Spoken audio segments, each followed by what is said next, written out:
Pop TV, o popular na rede. Olá pessoal que acompanha a fanpage do Jornal Popular. Hoje a gente está aqui na propriedade do Valdomiro Gayer Neto, muito conhecido aqui na região de Araucária, para bater um papo sobre uma das frutas, das duas frutas, digamos assim, mais consumidas neste período de ano, que é o pêssego e a ameixa. Valdomiro Gayer Neto aqui, um dos maiores produtores de pêssego e ameixa da região, e ele vai falar um pouco sobre como é essa história, a família Gayer, muito tradicional na parte de fruticultura. A gente vai bater um papo rapidinho com ele, a gente tem a oportunidade de conhecer a propriedade e entender como é que funciona isso. Neto, muito obrigado por aceitar bater esse papo com a gente, e uma história de vida inteira aqui da família Gayer nessa propriedade. Como é que foi eu queria que o senhor contasse para a gente como é que foi para chegar até aqui, um pouquinho da história do seu pai, como é que foi essa situação? Na verdade, isso começou com meu bisavô, né, o Zdenko Gayer, lá por 1900, mas aí teve uma evolução, vamos adiantar, vamos levar para o meu pai, vamos falar sobre um pouquinho de fruta. Então meu pai foi, eu acho que o pioneiro aqui no estado do Paraná, né, fazendo implantação de um pomar comercial, né, de pêssego na época, isso em 1969, 1970. Já em 77 talvez fosse o maior produtor de pêssego do Brasil aqui, né. E aí foram com essas evoluções, nós tivemos maçã, pêssego, né, e ameixa. E hoje, como você pode acompanhar aqui, o nosso carro forte é a ameixa, né. Temos também o pêssego, né, você viu lá, mas o nosso carro forte é a ameixa. O carro forte é a ameixa. E como é que é esse processo de plantio da ameixa? Quanto tempo leva para um pé de ameixa começar, digamos assim, a dar frutos? Queria que você contasse um pouco para a gente sobre isso. Aí dá para escrever um livro, se for para falar, tudo, né? Mas você tem que fazer análise de solo, você tem que escolher um lugar que não seja muito úmido de repente, né? E você faz uma implantação de mudas, normalmente na época de inverno, julho, agosto. E você planta, ela leva em torno de 3 a 4 anos para começar a produção, que é uma produção que não é plena ainda, né? E se você tiver um pomar bem manejado, ela produz aí durante 15, 18 anos, né? Depois já vem o processo de você erradicar, porque ela vai ficando velha, ela já vai perdendo um pouco da sua beleza, da sua textura, do seu sabor, né? Então, você faz uma renovação a cada 18, 20 anos os pomares aí. Hoje os pés que a gente viu aqui, que estão produzindo, eles são de que ano, mais ou menos? Então, nós determinamos a propriedade aqui em quadras, né? Então, os mais novos aqui são de 2010. Mas nós temos quadras plantadas em 2012, em 2014, em 2016, em 2018. Né?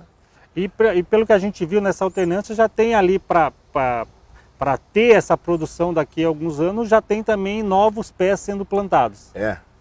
Nossa expectativa aí daqui a 2, 3 anos seja de colher quase perto de 1 milhão de toneladas de fruta de ameixa, que talvez seria a maior produção do Brasil aí, né? Mas você tem que fazer um pouco escalonado, você não consegue fazer tudo ao mesmo tempo, né? Que exige muita mão de obra, como você pode acompanhar aí, né? Bem diferente de um plantio como se fosse o tradicional aí de soja, de milho, né? É uma coisa bem diferente. E também as dificuldades são maiores, os custos são maiores. Você viu que as quadras são irrigadas, elas são protegidas com tela, né? Porque nós já tivemos vários problemas e prejuízos causados aí pela chuva de granizo, né? Então a agricultura é uma empresa a céu aberto, que eu sempre falo.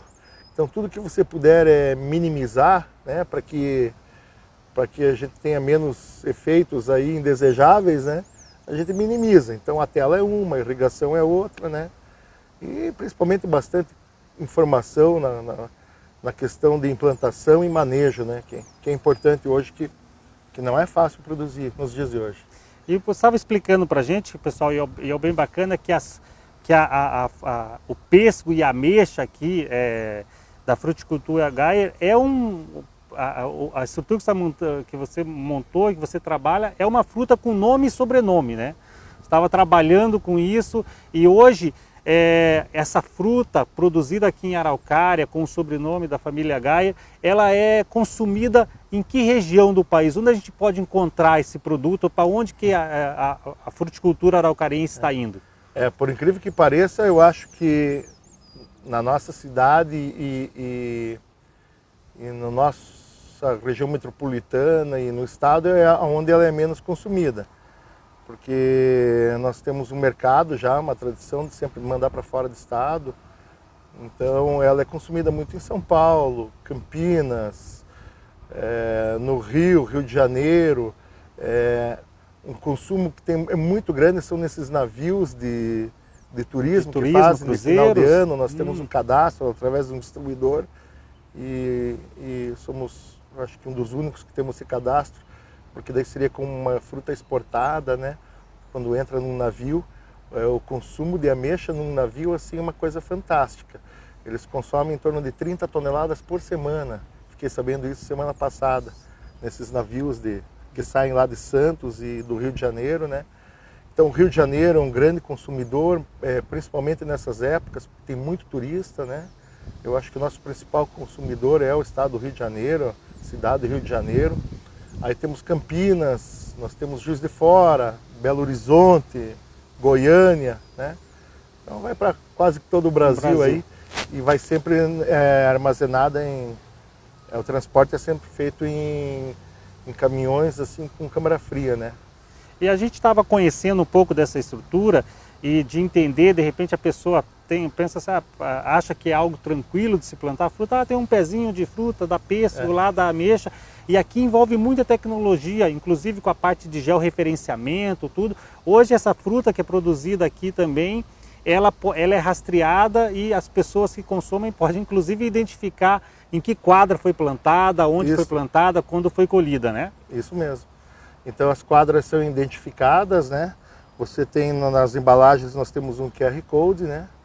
E a fruta tem aquela rastreabilidade de todos os produtos que foram usados, quando que foi colhida, quando que foi embalada, né?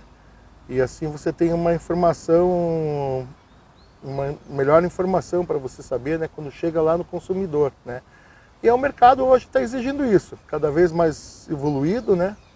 Então você tem que ter aquela questão de rastreabilidade para ver até a questão de frutas, de produtos, se não há de repente uma fruta que tenha ficado com algum produto que não pode ser utilizado, né? E a gente respeita muito isso aí. Então se viu a questão da propriedade, que ela tem toda a sua área de proteção, a proteção ambiental, né? E principalmente produzir com sustentabilidade hoje, né? Que é o futuro, né? E, Neto, dentro dessa conjuntura, dentro desse momento que a gente passa no país e no mundo, estava explicando também que outro desafio é produzir um produto de qualidade com o menor custo, mas nesse período que a gente está vivendo aí uma crise hídrica, que a gente tem um problema de insumos na parte por conta da pandemia, tudo isso também vem com desafios, são coisas que você tem que lidar, que a empresa tem que lidar no dia a dia. Tem que lidar. O nosso setor também não foge dos demais. A alta de preços, a gente sabe que não é uma coisa só no Brasil, né? É mundial, essa pandemia causou, mas para o nosso setor aqui, vamos supor, do hortifruti, está sendo muito difícil, porque você não consegue repassar o preço, sabe? Então, você viu lá no nosso parque, nas embalagens, né? Elas chegaram a subir 83% aí em 9 meses. E além, talvez, da empresa, que empresas grandes, né, como Klabin, Rigesa, Orsa, elas não te garantem até, de repente, uma entrega. Você tem que fazer o pedido lá na metade do ano, que você nem sabe o que você vai produzir. Então, os custos realmente ficaram muito altos e a questão do preço da fruta, ele está muito abaixo, ele está, vamos supor, 40% mais baixo do pêssego e da ameixa do que estava em relação ao ano passado, para o nosso caso, para o produtor, sabe? Mesmo porque eu acho que esse ano, eu tenho certeza, porque a gente andou acompanhando aí semana passada, é a maior produção de pêssego e ameixa da história. Então, tem fruto bom, tem que tem que consumir, tem que ser, né, são frutas da época, são frutas frescas. Então vai no mercado, compra o pêssego, compra a ameixa, né? Que você vai estar ajudando muita gente, principalmente muitas famílias. Você viu aí a questão de quantidade de funcionários, né, que temos. A fruticultura ela abrange um grande número de pessoas, né, trabalhando, né, uma grande mão de obra, né, diferente de grãos. Né? Isso é uma coisa bacana até para a gente entender um pouquinho que, ao contrário da parte de grãos, principalmente a colheita, a separação da parte de frutos, nesse caso do pêssego e da ameixa, é algo que tem que ser feito de maneira manual, que acaba envolvendo maior quantidade de mão de obra e também com muito cuidado, muito zelo ali, né? É verdade. Você acompanhou, apesar de a gente ter uma certa tecnologia, né? Desde a classificação de fruta, que é uma máquina eletrônica, mas é indispensável a mão de obra, né? E todo cuidado, né? De higiene, né? A questão de saúde a gente leva muito a sério. Então você vê ali nosso pessoal trabalhando, hoje eu aqui estou sem máscara, porque estou meio afastadinho e tal, mas o pessoal trabalhando tudo com máscara, com touca, com uniforme, com luva, né? E isso aí também torna o processo um pouco mais demorado, por causa desses cuidados, dessas exigências hoje, né? Então, de repente, demora um pouco mais para você fazer o processamento. Mas desde a colheita, o ano inteiro, na poda, no raleio, na própria, né, tratamento da fruta, o ano inteiro exige muita mão de obra. E também na classificação aí, né?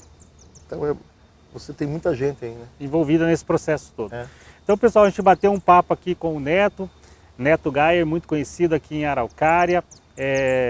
A família Geyer como um todo contribuiu e contribui com o desenvolvimento de Araucária. Ele contou um pouco da história aqui, da propriedade, um pouco da história desse momento, né? Vai chegando no final do ano, a gente tem essa expectativa de poder saborear o pêssego, poder saborear a ameixa e, como ele explicou, este ano produção possivelmente recorde aí, de ameixa e pêssego no país. Então vamos aproveitar esse momento, que este é o momento de comer aquele pêssego gostoso, aquele pêssego saboroso, comer aquela ameixa suculenta.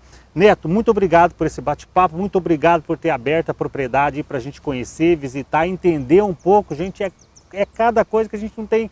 Quando a gente pega o pêssego e a ameixa e come, a gente não tem noção do quanto de procedimento, do quanto de tecnologia, do quanto de pessoas estão envolvidas para fazer com que aquele grão, com aquele produto, aquela fruta chegue ali na sua mão. Muito obrigado. Se quiser deixar um recado final pessoal aí, fique à vontade. Eu que agradeço pela visita, pelo convite, né? A gente sempre está aberto aí a essas entrevistas, a explicar um pouco do que acontece. Importante citar também que o pêssego e a ameixa, eles são frutas ricas em vitaminas, né? A ameixa, por exemplo, talvez seja a fruta que menos gordura tenha e que tenha os riboflavonoides, que são aqueles que combatem o câncer, né? São as principais. Então, é interminável de vitaminas o que uma fruta tem, né? E nesse calor aqui, eu acho que também é bem saudável, né? A questão do consumo de fruta. Então, a gente sempre fala, vamos consumir, vamos aumentar, né? Mas eu que agradeço mais uma vez a vocês aí pelo convite e agradeço a visita. Legal, pessoal. Muito obrigado por acompanhar o Popular especialista em Araucária.